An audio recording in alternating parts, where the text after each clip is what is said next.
Tinubu to present 2024 budget Wednesday. Tactical squad arrest perpetrators of Iheazu Mbase attack in Imo State. Court jails 33 internet fraudsters in Oyo, Ogun State. On the foreign scene, Israeli-Hamas extend truce by 48 hours. These are the headlines on Trust TV News Update at this hour. I am Ayuba Ilya. Thanks for joining.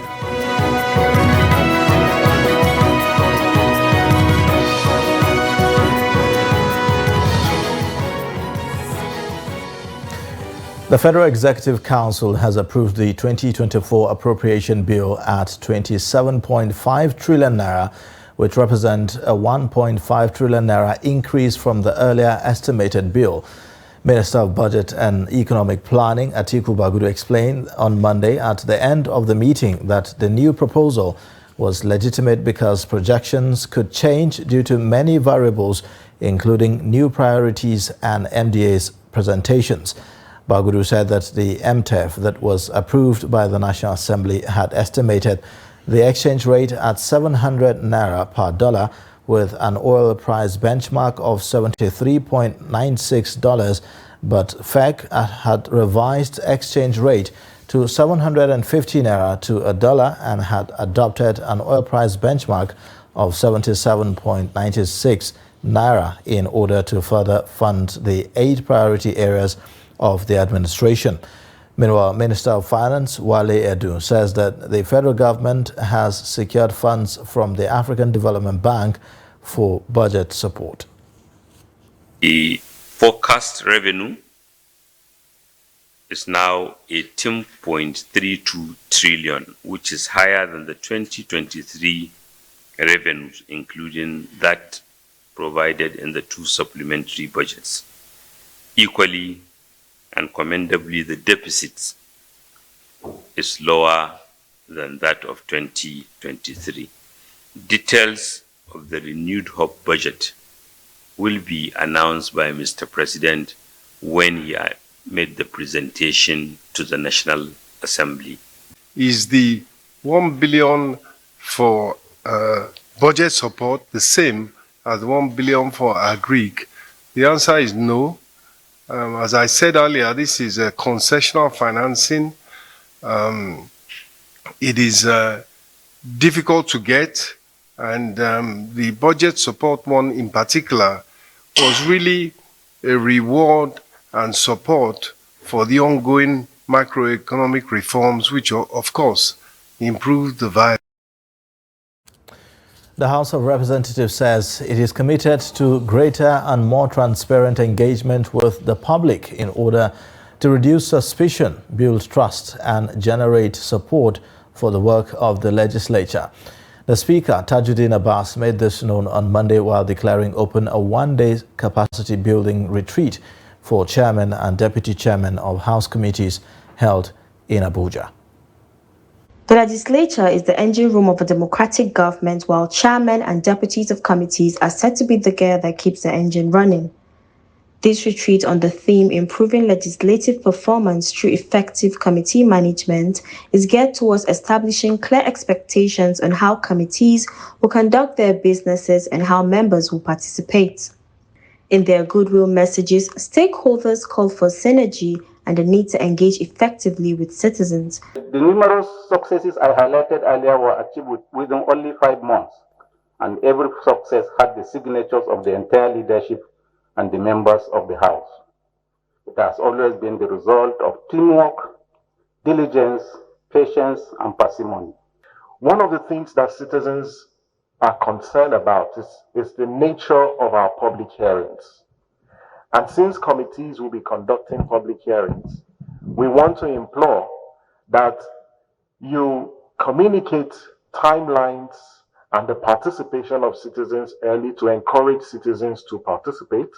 Former Speaker of the House and Chief of Staff to the President, Femi Bajabiamila, in his submission, made few recommendations that would enhance the ability of the 10th House to perform optimally. One way to help the Nigerian people to better understand the legislature's role is to expose them to the inner workings of the legislature with a focus on legislative output, such as the publication of oversight and investigative reports.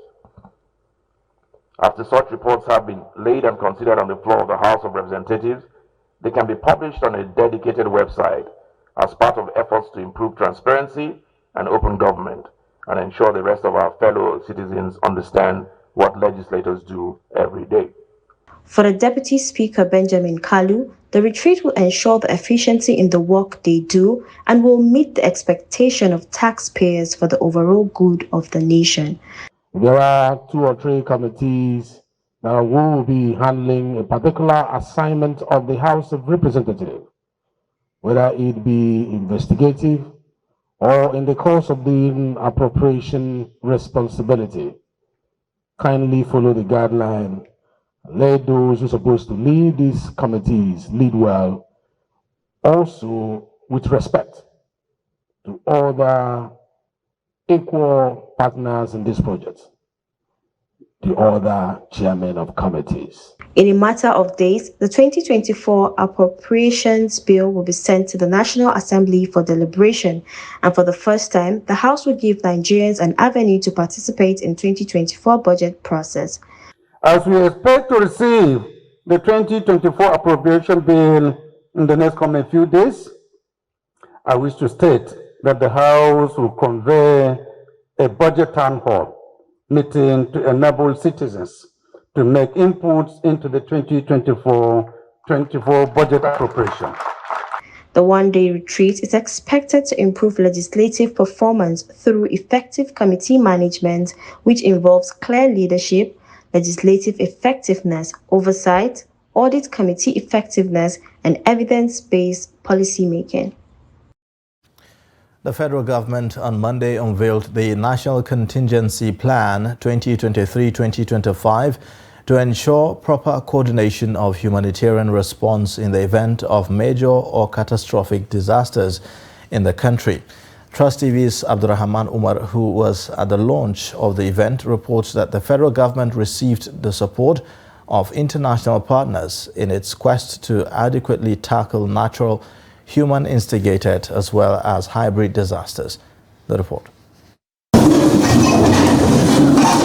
This occasion marks a significant milestone in Nigeria's collective efforts towards ensuring the safety and well-being of the nation and its people in the face of natural and human-induced emergencies and disasters in the country. Nigeria has experienced quite a number of human and natural disasters, public health emergencies, and other unforeseen events which can occur at any moment, causing immense devastation and disruption of functioning of the society.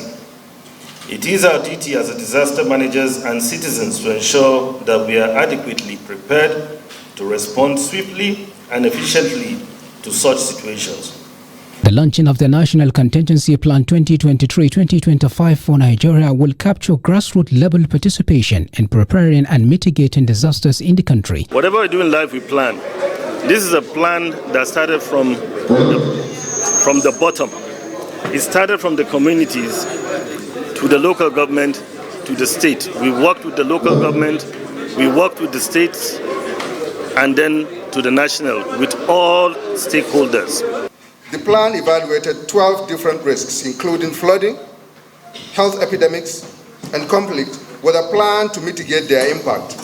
Some of these risks are natural, while others are caused by humans.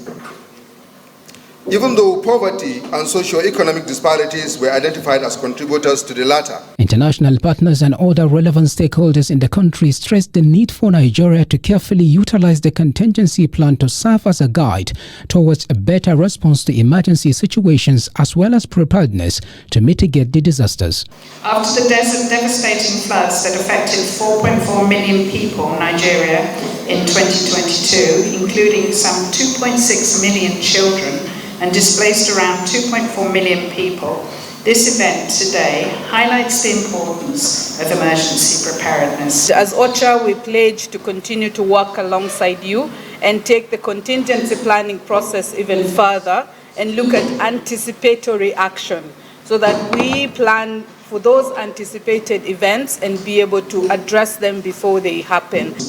I hope we have heard the plan, we will be referring to it. If not so, the effort of the indigenous man and all the staff that are involved in taking this program will have been wasted. We recognize the importance of disaster preparedness and the response in our states, which has been several impacts by various crises, including the insurgents and natural disaster. This stakeholder engagement will ensure continuous revision of risks across the country by supporting states in developing their contingency plans on early warning systems to enable prevent, prepare, and respond to this risk.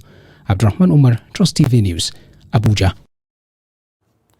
The North Central Development Initiative has drawn the attention of President Bola Tinubu to what it calls the unfair and undeserving neglect of the North Central region by the government, especially in the area of appointments. The group, a social, political and economic development advocacy organization working for the people of the North Central region, at a press briefing said no citizen of any state in the North Central zone was considered by the president in the appointments of security chiefs as well as at the Supreme Court. The group, through its Director General and National Coordinator Musa Ali Otigba, also noted that the zone was systematically excluded in the leadership of the National Assembly, while ministers from the region are mostly ministers of state. Otigba therefore appealed to the president to treat every region fairly, particularly the North Central region that worked so hard for his victory.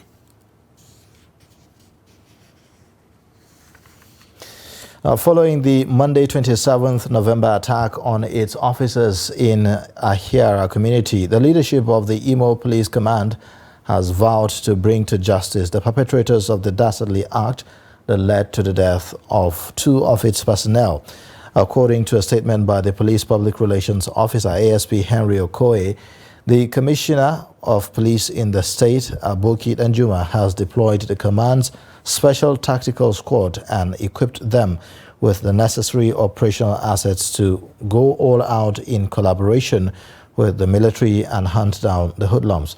Meanwhile, the claim of the arrest of 18 suspects in connection with the killings of a police DPO and inspector of police at Ahiara Junction in Imbase has sparked up reactions among residents in Imo State. Now, while some sympathize with the police and commend their prompt action towards apprehending the perpetrators, others are expressing curiosity over the 18 persons arrested. 33 internet fraudsters have been convicted and sentenced in Oyo and Ogun states for cyber crimes. The Ibadan Zonal Command of the Economic and Financial Crimes Commission said it had secured the conviction and sentencing of the accused to various jail terms. The EFCC, in a statement by its head, Media and Publicity, Dele Oyewole, said that the suspects all pleaded guilty to the charge when it was read to them. The First Lady of Borno State, Falmata Umara Zulum, has said that she will champion initiatives that will empower and protect women and girls against gender-based violence. Zulum disclosed this during the flag of the 16 days of activism against gender-based violence at the Government House in Maiduguri. The First Lady, represented by the Commissioner for Women Affairs, while encouraging traditional and community leaders as well as other stakeholders to ensure that the rights of women and girls are upheld, also called for investment of resources and advocacy in preventing violence against women. For us, as a state that is coming out of an insurgency, this is very critical than ever before, because our people have been returned to their ancestral homes, and so we need to carry this message of awareness to the local government areas, to the host communities, so that our sisters and mothers that have returned understand their rights of women, especially when they are being abused. It's a call for action. It's a call to action for collaboration, emphasizing that everyone, regardless of sector or background, has a vital role to play in preventing violence against women and girls.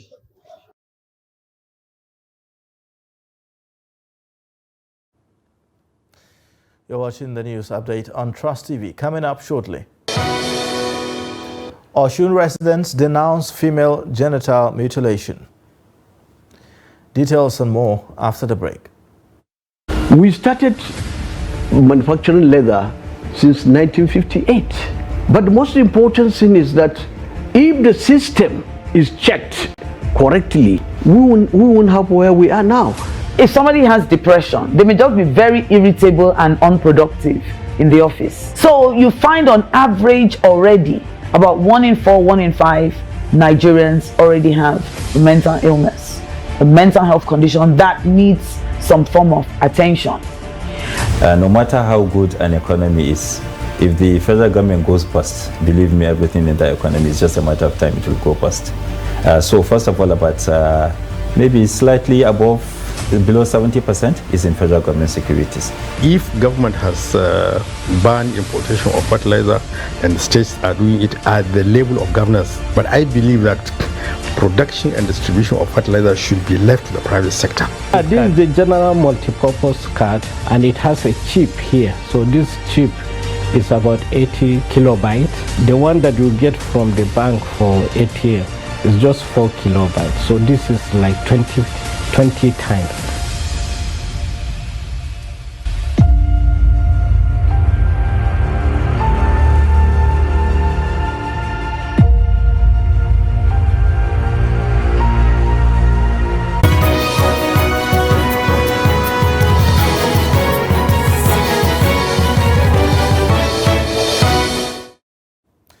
Thanks for staying with us. You're watching the news update on Trust TV. Here is a reminder of our top stories. Tinubu to present 2024 budget Wednesday. Plus, tactical squad arrest perpetrators of Ahiazu Mbase attack in Imo. The Lagos State Commissioner for the Environment and Water Resources, Tokunbo Wahab, on Sunday issued a 7-day contravention notice to owners of buildings lying within the 7-meter setback on Orchard Road, Agungi, Ajiron, Conservation Road, or Sapa, all along the Ikota River. Wahab made the declaration alongside the Special Advisor Environment, Mr. Olakunle Rotimi Akodu, after an extensive inspection tour which lasted till dusk to System 156 and 157 channel along Ikota River. A statement by the Director of Public Affairs, Ministry of Environment and Water Resources, Kunle Adeshina, said on Monday. The inspection tour was to ascertain the level of compliance by the property owners whose buildings and fences fall within the approved 7-meter setback on both sides of the channel and had been given the option of voluntary compliance. Residents of Ede in Osun State have denounced the age-long practice of female genital mutilation due to its harmful effect on girls and women. This is just as the state government is collaborating with law enforcement agents and other partners to prosecute perpetrators of FGM in the state. Hamid Oyegbade reports. Osun State had topped the list of states with high prevalence of female genital mutilation practice in the southwest until recently that the state moved from 77.6% to 45.9%. The FGM practice was rampant in Ede, the hometown of the state governor Ademola Adeleke. The wife of the governor, Titilola Adeleke, said the state government is committed to ensuring total eradication of female genital mutilation practice in the state. They've been preaching this female circumcision around the Ede community and other Osun. So it has reduced, but we want it to we don't want it again. We are in Ede South local government area where we came for public declaration. So the community members, community leaders, they publicly denounced female genital mutilation. And in this program, they were able to say their commitments on how they want to end female genital mutilation, and also the sanctions that will be given to offenders or anybody that practices the female genital mutilation. Nursing mothers in Ede said they have been sensitized on the dangers of FGM and promised to ensure that their daughters are not circumcised. People of Ede have decided not to do it again because it's harmful, it's dangerous, it's not good for the health of the female one, especially the girls. My baby will not be circumcised because from my husband and my family member, everybody, we all agreed that we are not going to circumcise due to what we heard and the danger that attached to it. Meanwhile, law enforcement agents have warned that perpetrators of FGM in Osun State will be prosecuted. Amid Oyegbade, Trust TV News, Osogbo. The presidency has lauded the former leadership of the National Primary Healthcare Development Agency for driving the vision of Nigeria towards the attainment of universal health coverage and strengthening the primary healthcare system. Special advisor to the President on Health, Dr. Salma Anas, who stated this, said that despite the number of challenges facing PHCs across the country, the agency in the last 7 years has laid the foundation for the incoming leadership and developed Nigeria's primary healthcare system towards bringing healthcare closer to people in the communities. The report. As the bedrock of the Nigerian health sector, primary healthcare faces challenges of shortage of personnel, poor funding, and dilapidated health facilities, among others. However, the former leadership says it has made significant impact in the last 7 years, especially in the areas of combating emerging and re-emerging diseases. There is a lot that we've done. We've been able to eradicate wild polio viruses. We've cut down on the number of circulating variant polio viruses. We've been able to do an incredible job of making sure that Nigerians got COVID-19 vaccines. You know, we've improved on routine immunization. And what we've done in the last few years is to lay a solid foundation for so much work that needs to be done. We have laid the foundation for the development of the primary healthcare system. We've articulated a comprehensive strategy to make sure that we transform primary healthcare in Nigeria so that you can walk to a primary healthcare center in your village and you will be treated with respect, with dignity, and you will get great quality healthcare. On plans to improve healthcare delivery at the primary health centers, the special advisor to the President on Health, Salma Anas, says the Tinubu-led administration is working towards equitable distribution of quality healthcare to every Nigerian. The government will sustain it definitely, and we are hoping to do even much more than what we've done in the past. So all the key people that are in place, the new ED has been in the space of health system strengthening, so it's not new to him. And then with the support, with also working as a team, I believe that all the efforts will be sustained under the leadership of President Bola Ahmed Tinubu, the Renewed Hope Agenda for Health. It will be sustained and it will be done better. We hope to even do better and scale up to reach every nook and corner wherever Nigerians are to deliver health services for them. I'm very confident that my successor and all the people that will come after me will build on that legacy, and in the not too distant future, Nigerians will begin to actually reap the benefits of a well thought out plan to transform primary health care. The work is not finished. We are moving from a strong building block. We need to continue until the finish line. And the finish line is when each and every person that is born in Nigeria enjoy better life and well-being. It is hoped that the vision of Nigeria towards the ultimate attainment of universal healthcare coverage and enabling surveillance systems to monitor delivery will further strengthen primary healthcare centers across the country. Away from Nigeria, a truce between Israel and Hamas in the Gaza Strip has been extended by 2 days, the Palestinian group and mediator Qatar said on Monday, opening the way for further releases of hostages and prisoners. Now, Hamas has said that an agreement had been reached to prolong it by 48 hours under the existing terms. There was no immediate confirmation from the Israeli side of the extension, which was nevertheless hailed by UN Secretary General Antonio Guterres as a glimpse of hope and humanity in the middle of the darkness of war. Over the initial 4 days, a total of 50 hostages and 150 Palestinian prisoners were to be exchanged. In sports news, England and Manchester United goalkeeper Mary Earps has been voted BBC Women's Footballer of the Year. Earps won the Golden Glove as England reached the World Cup final in August, which they lost 1-0 to Spain despite Earps saving a second-half penalty. She also helped United finish second in the 2022-2023 Women's Super League. Now, fans voted on the BBC Sport website after a 5-player shortlist was selected by a large panel of experts involved in football around the world, including coaches, players, administrators, and journalists.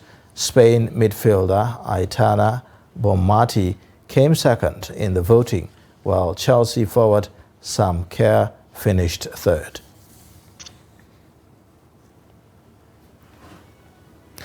And that wraps it up for the news update. You can watch more via all our social media platforms and also on our YouTube live stream. I am Ayuba Ila. Thanks for watching.